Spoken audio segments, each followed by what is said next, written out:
Ya, apa kabar kita teman-teman pada kali ini?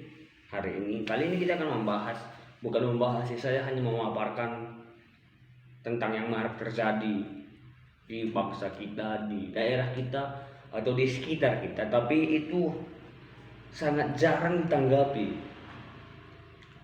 sangat jarang, bahkan akhirnya dia tidak dianggap, dikucilkan seperti itu kira-kira. Itu yang membuat saya membuat ini, biar kiranya teman-teman ketika melihat ini bisa sedikit sadar lah bagaimana hal itu penting. Apa itu? Yang akan saya bahas ini adalah bully. Bully, kita akan masuk dalam kekerasannya, bulinya sendiri. Bahkan kita akan membahas tentang kekerasan dalam seks. Nah, teman-teman, menarik sekali bahwa hal yang sering terjadi di sekitar kita yang kita abaikan atau mungkin kita alami adalah yang namanya bully. Bagaimana terlalu banyak para pembuli yang ada dengan membuli mungkin dalam postur badan atau lain sebagainya. Nah, percayalah teman-teman, itu menjadi satu hal yang sangat berdampak dalam kehidupan korban. Ketika kita membuli seseorang, body shaming mungkin atau apa sebagainya, itu akan membunuh karakter orang itu tanpa kita sadar. Di psikisnya akan berpengaruh, dan itu bukanlah hal yang mudah untuk disembuhkan. Makanya teman-teman yang masih sering membuli, ya kan, mari bertobatlah. Ya, soalnya itu pengaruhnya fatal, teman-teman. Nanti kita akan bahas korbannya. Selanjutnya, ya, yang paling banyak kali ini adalah masuk ke dalam korban seks, korban kekerasan atau pelecehan seksual yang sering ya beredar di mana-mana, tapi sampai sekarang bahkan tidak terlalu dipentingkan oleh masyarakat. Bahkan si korban cenderung dalam disampingkan seperti itu. Si korbannya malah sering yang dikucilkan. Bahkan kita beranggap bahwa si korban itu, gara-gara si korban itu yang minta maaf. Itu yang sering terjadi, bahwa si korbanlah yang sering minta maaf, padahal itu belum tentu salah korban. Nah, teman-teman, menariknya di sini bahwa terkadang kita merasa hal-hal seperti itu sepele, tapi hal-hal seperti itu sangatlah berat. Kenapa? Teman-teman, ketika saya survei di dalam sebuah jurnal yang ada, dan dalam penelitian saya, bahkan dalam penelitian lapangan saja, bertemu dengan beberapa orang, itu merupakan hal yang susah. Ketika menjadi korban itu dampaknya itu sangat besar. Nah, dulunya yang dia sering mungkin ceria bisa saja menjadi tertutup dan sering murung. Dan itu bukan setahun, 2 tahun, seminggu 2 minggu, no, itu bisa lama. Yang saya mau katakan di video ini, bahwa hari ini mari buka mata Anda, buka pikiran Anda. Bagi teman-teman yang punya kenalan seperti ini, mari bantu mereka untuk bangkit.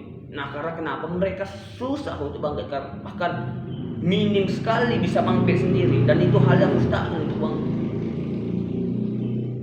Karena itu merupakan sebuah hal yang besar terjadi dalam luka batin yang ada. Nah, teman-teman yang melihat video ini, saya mau katakan seperti ini, terlalu banyak ada pengklasifikasian yang berbeda antara perempuan dan laki-laki. Terkadang laki-laki hanya beranggapan bahwa wanita hanya sebagai pemuas seks saja, maka tidak mempedulikannya, tidak mempedulikan harkat martabat perempuan itu. Padahal Tuhan ciptakan itu sama. Bukankah wanita juga berharga di mata Tuhan? Bukankah sama Adam dan Hawa?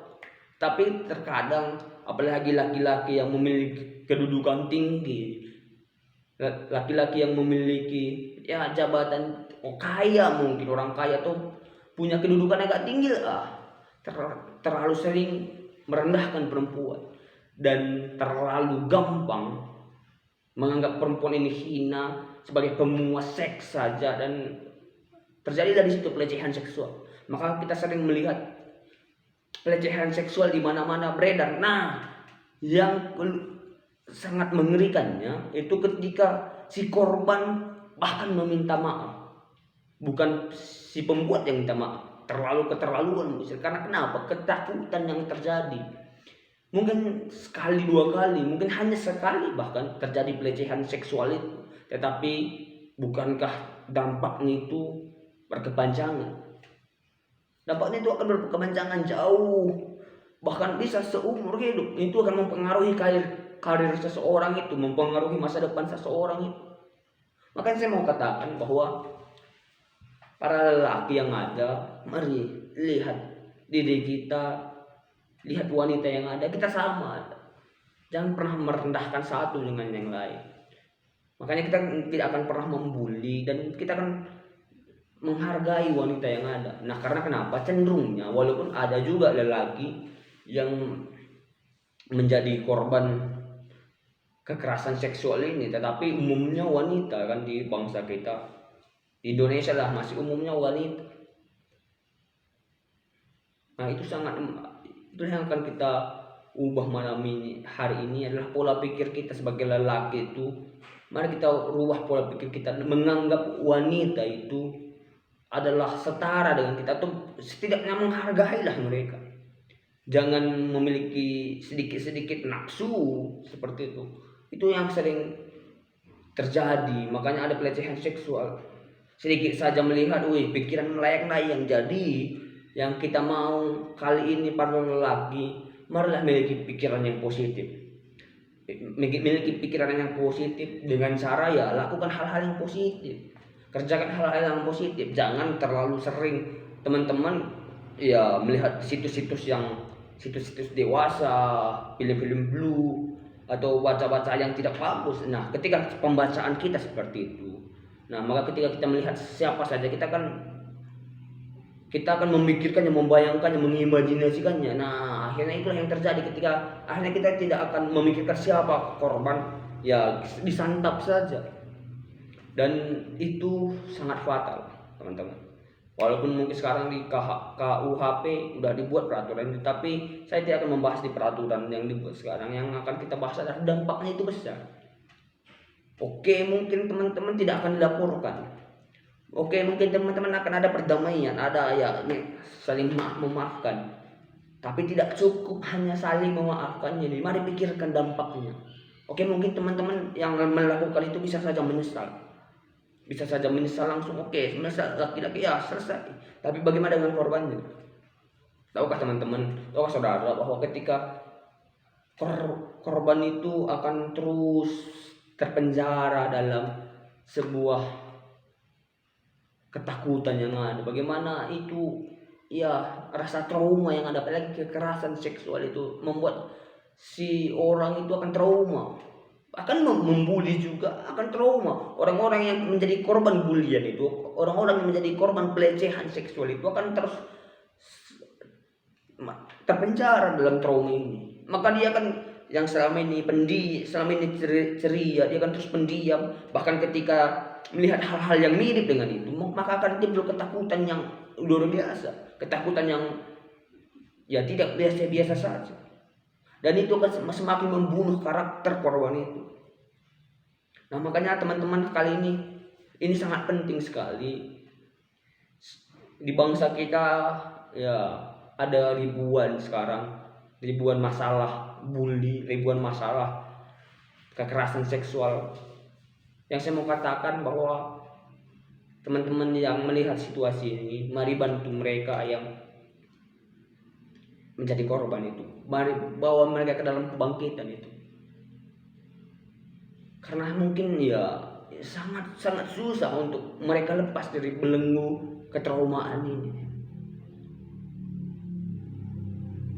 Buat teman-teman yang korban, yang mungkin pernah mengalami situasi ini, atau mungkin teman-teman yang akan memberikan solusi kepada teman-teman di luar sana yang mengalami trauma ini, mari mungkin tidak semudah membalikkan tangan dalam memberikan pengampunan. Itu sungguh susah. Tapi setidaknya teman-teman miliki pikiran bahwa teman-teman itu berharga. Miliki pikiran itu harus tertanam baik bahwa teman-teman itu berharga. Kamu itu berharga.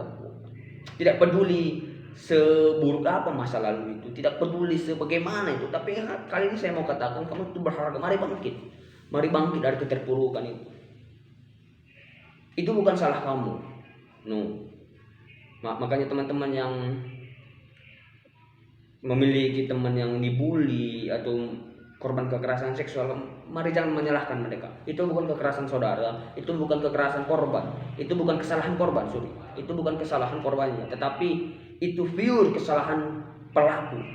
Jadi yang seharusnya dipersalahkan adalah pelaku, bukan korbannya. Maka stop membuli korban lagi. Mari kali ini berikan waktu Anda untuk mendengarkan cerita para korban ini. Mari teman-teman miliki waktu untuk setidaknya mendengarkan, memeluknya, merangkulnya. Saat itu membuat sebuah kehangatan dalam diri korban. Jadi stop untuk membuli dia kembali dengan menyalahkan, gara-gara kamu sih kayak gini, dengan dia yang menjadi korban dikorbankan lagi. Betapa sakitnya sebenarnya. Mari ubah itu. Jadikan kali ini pembelajaran bahwa mereka korban itu butuh rangkulan saudara. Mereka yang menjadi korban itu bukan salah mereka, itu salah pelakunya. Jadi yang dipersalahkan itu adalah pelaku, bukan yang korban. Oke, jadi itu pure salah pelaku, karena mereka yang tidak menghargai manusia lain. Jadi untuk teman-teman mari rangkul mereka, peluk mereka butuh kali ini tempat untuk bercerita, mereka butuh tempat untuk menangis. Maka sediakanlah pundak saudara untuk itu, karena inilah tugas kita kali ini. Ini merupakan satu masalah yang besar. Mari kita berantas bersama-sama. Mereka berharga di mata Tuhan. Jadi saudara juga yang menjadi korban kali ini, saya mau katakan engkau berharga di mata Tuhan. Engkau masih punya masa depan yang indah. Tuhan masih punya kepadamu satu rancangan yang besar yang Tuhan kerjakan. Tuhan tidak pernah peduli bagaimana masa lalu. Kali ini mari ubah pikiran, mengubah mindsetmu dalam pikiran ini. Saya berharga. Gitu. Kamu berharga, sangat berharga. Mungkin kemarin dulu, waktu yang lalu kamu mengalami hal-hal yang pahit itu. Saya mau katakan, mari belajar untuk pulih. Kamu pasti pulih. Karena kenapa? Karena Tuhan sayang kamu dan percaya caranya. Ya, mari kembali pikirkan hal-hal yang positif dan berdoalah. Karena kenapa? Karena Tuhan akan menolong kamu. Jadi teman-teman, sekian dulu video kita pada kali ini. Selain waktu kita akan sambung lagi bagaimana cara mengatasi korban bully dan korban kekerasan seksual ini. Oke, Tuhan Yesus memberkati.